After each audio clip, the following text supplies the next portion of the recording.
Don't blink if you're buying. Can you go to the show? Living well, having a wonderful day. Welcome to part 2 of the video that was supposed to be why we're so thankful with life to my whole job experience in my life. I was at Quebec. So yeah, this photo closed by the way because it was too hot. Look at this. This is crazy. But and I told you I'm gonna be filming a lot when there's cloud outside. I like a clear sky. Most of my friends do, but a cloudy sky, to me, it's unbeatable. So, so with Quebec, it was like you would wait for 40 minutes, and you would work for 10 minutes, 20 minutes, and then because it was unionized when it was too hot, you would take a job. You would take a break every 2 hours because it was unionized. You would have 2 breaks that are paid. So it was really good, and back then it was one of the first jobs that really had like they had showers. Now why that matters because they're thinking about the employees. They had a cafeteria which was huge, which was for the employees, but mostly employees than the agency worker. So why did I stop? Well, because I made a mistake, and I mentioned I wanted to get hired, and I insisted on getting hired, and I was like, well, I don't want to work for the agency anymore. So I fucked myself over for the agency, and I fucked myself over for the guy. By the way, for agency, why am I not satisfied with agency anymore? It's not that I'm not satisfied. I do like working for agency. It's super easy because you have a job, and if it doesn't work, you'll get another job. However, I gotta say, my first experience with agency was with a guy called Michael Tessier. Shout out mon boy, je t'adore, man. T'étais un gars extraordinaire pour moi. Michael Tessier was my agency worker, and he always took care of me. He always took care of me. Now that he's gone now. He doesn't work with them anymore. Now that I'm working with other people, it's homesick and stuff. But not as good as him, and they don't take care as much as me as they him. So I'm like, dude, I'm in for an agency worker. I'm getting you guys money. You should be, you know. Okay, the truth. Okay, I'm an agency worker. The way agency work is that the agency worker will work. They'll get a cut of the pay. So with the PCT, I was getting paid $24 an hour, and the agency gave me $12.50. And you know what the craziest thing is? This is gonna be much later on, but still I'm gonna tell you it now. Mihai, which was my old boss, he was like, "Hey, I'm gonna hire you. I'm gonna give you $18. I'm gonna normally 16 hours, but I want to give you 18." And I'm like, "Yeah, but it's gonna cost you more." I said, "What you mean? You're already costing me $24 an hour." And I'm like, "Are you kidding me?" He said, "Why?" I said, "Well, they gave me $12.50." And he said, "Those fucking bandits." Now, did Mihai know that they were giving me $12.50? I don't know. I want to believe him in saying when he said he doesn't know. I want to believe him. He could have known. I don't know. So yeah, so with Quebec, I was like, I want to get hired, and this is where the illusion, if you will, breaks. I didn't care about salary. I went to work there because it was a good place. It was a good place. It was just toxic though. It was really toxic. So then, my memory of them was a good place but toxic, and when most people that are watching this are younger, when you'll have a job, you'll understand. There's places that you think you like, where the co-worker, the workplace is very toxic. There's very toxic behavior, and you come to accept that. You come to expect that. You come to think this is normal, and then you like the job because you like the people, right? And when you leave that place, like, yeah, this was toxic, you know. It happens a lot. Then after PCT, I did a place called Stutub.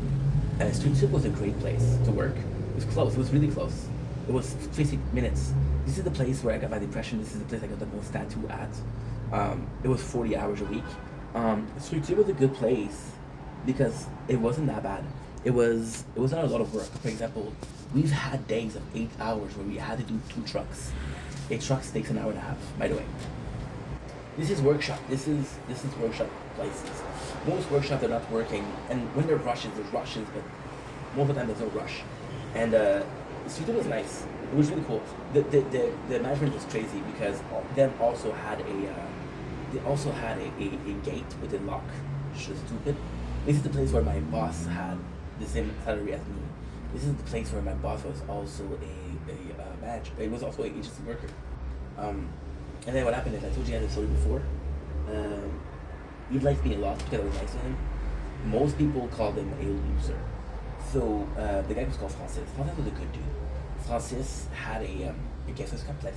Francis is really complex. Francis, and that's his fault because he was bragging about it. But Francis had, it was a certain age, I think it was 36. He had a really good place in the army. He was an immigrant. He had a good place in his army. He was like I think it was general back then, in his country. And he had enough money to live the perfect life, you know. And then he decided to immigrate. And then as an immigrant, which has a army background, you can kind of get into the army. It's like hey, this is I know what's up. Well, like, okay, well, you have your proof. You're more likely, it's stupid. A lot of my friends that are Filipinos have been nurse in their country. And when you're gonna come here, like, oh no, you can't. You have to take a course. Or people that are doing a course in scientists, take a course, right? But with the army, it's kind of different. So France is a good place. And then he chose to work with an agency. So he was being seen as a loser because he had such a good job that he left and he had a shitty job.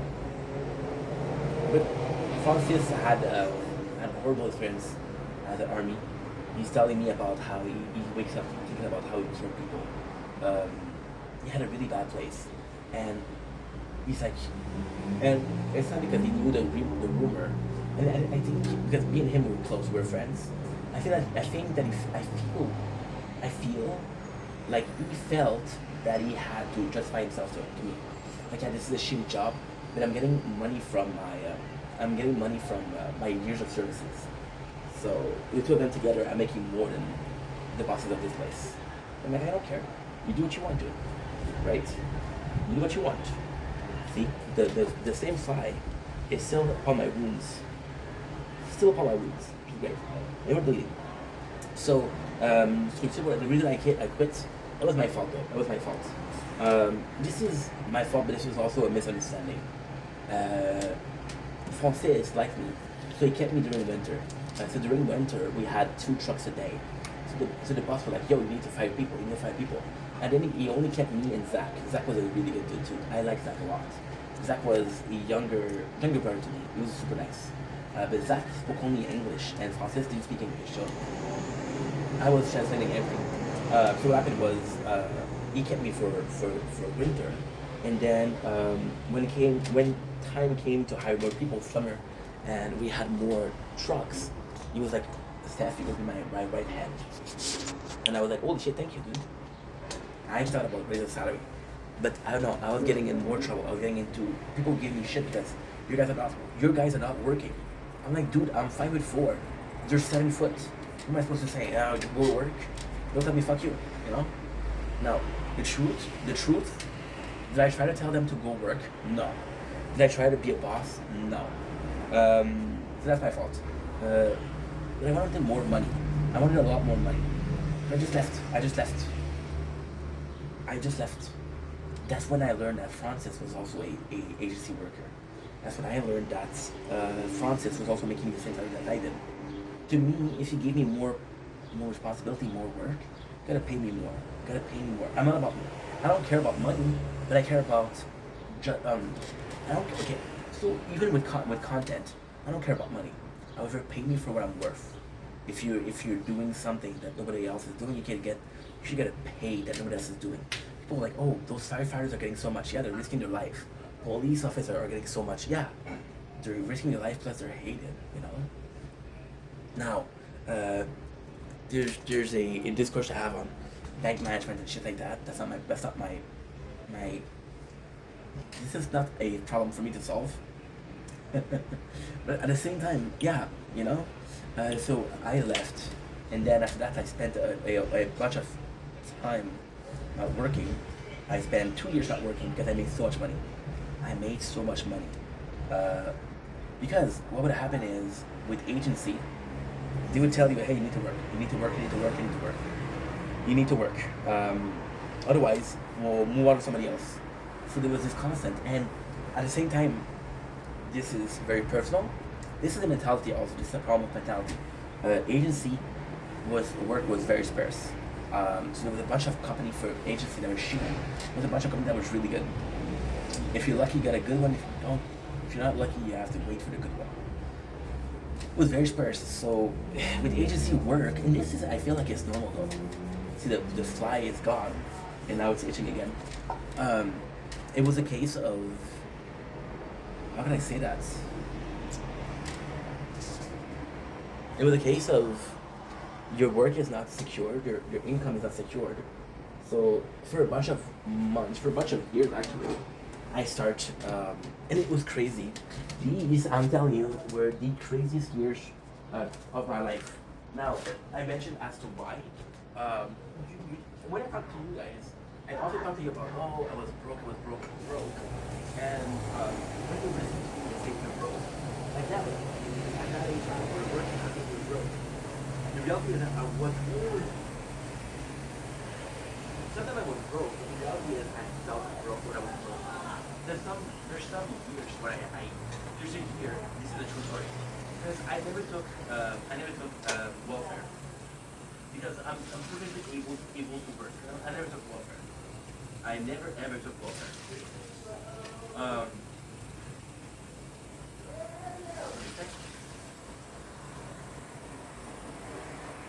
I was always worried though, for cash. So I was working, but I didn't have money. Because I was like, yo, if I lose my job, when is the next time I'm going to be working? It could be in a month, it could be in 2 months, you know?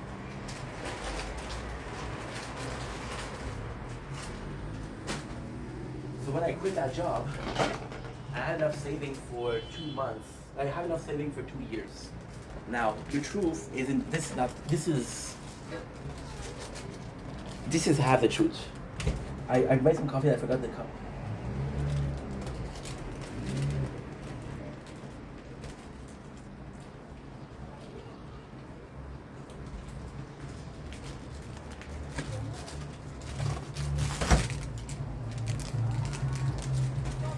So there's when I left that job, right? I said that I was dealing with the stress of the work.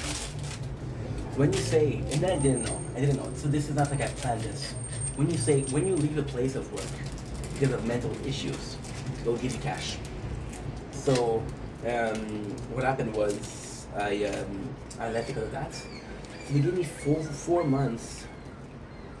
They gave me 4 months. This is all true. They gave me 4 months of salary. It wasn't salary. It was a bit less, but it wasn't that much less. It was.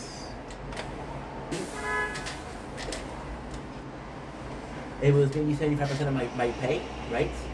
You give me that for 5 months, and then I got the unemployment, which I was getting last year, and that was 80% of my pay.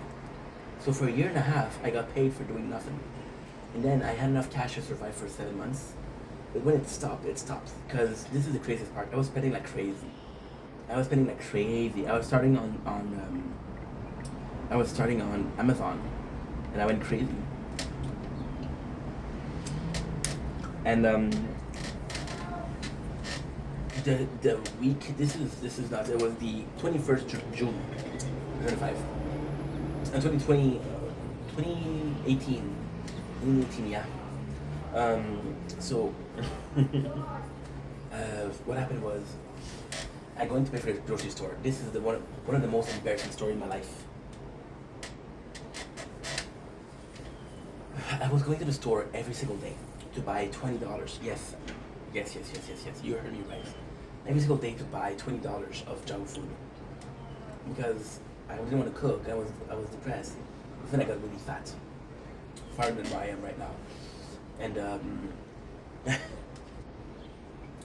I go to pay for my food, and they're saying card decline. I said, what you mean card decline? Instant funds. Like, holy shit, I have no money. And then I'm like, okay, I'm just gonna fill up a unemployment thing. They're saying that you don't have any more weeks. So I'm $21. I got $20 in my account, and I have to pay the bills. I have to pay the rent the next week or the 2 weeks after that. I don't know what I'm gonna do. My janitor was super nice. I said, listen, I have money issues. I'll find a job. I called Michael again. You guys know Michael, and Michael's like, yeah, I don't work there anymore. I don't work at the agency. I'm like, holy shit, are you kidding me? What am I gonna do? And the next day, it's like, I don't work there, but I still have some contacts. You start on Thursday. You're like, wow, okay.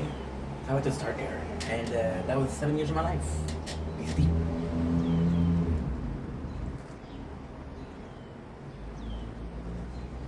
So then, you have a little history, but just to finish that video on a perfect matter. Last year, I'm focused on making content. That's my life injury. That's my blood, sweat, and tears. In October 2024, you're my neighbor. And October 24, I'm told that you don't have an employment yet. So I started looking for work, but I still have money in the bank. I have 4,000 in the bank. 4,000 with me. I spend about 900 per month. It will last me it will last me 4 months for 3,600, right? So it will last me a while, and I'm like, okay, well, I'm planning to find a job. What are the job that I want? I do the first round of job that I want. First round of job that I want is the work. Now Christmas comes in. My dad gave me money. My mom gave me money for Christmas. And the second round of places I don't want that I work. Then we're in July. The whole winter is dead. You don't find a job in winter. In March, and I do my second round. And I go back to the places that I want. Maybe they need people now. And I wasted too much time, and now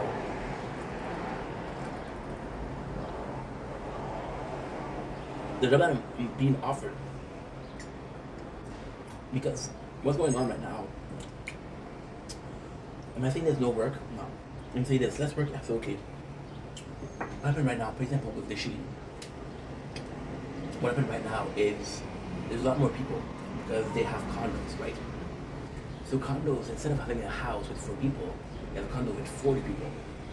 Those 40 people need a job, right? And then they have a lot more employees. And because they have a lot more employees, so you guys know the rule of supply and demand? So the supply and demand is, I can sell this product at a higher price because there's a demand. Or I have to lower my price because there's no demand. I can raise my price because there's no supply.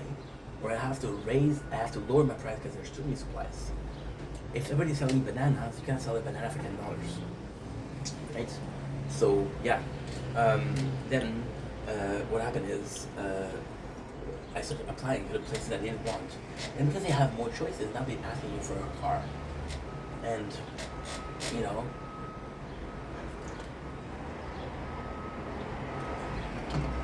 so I go with the agency.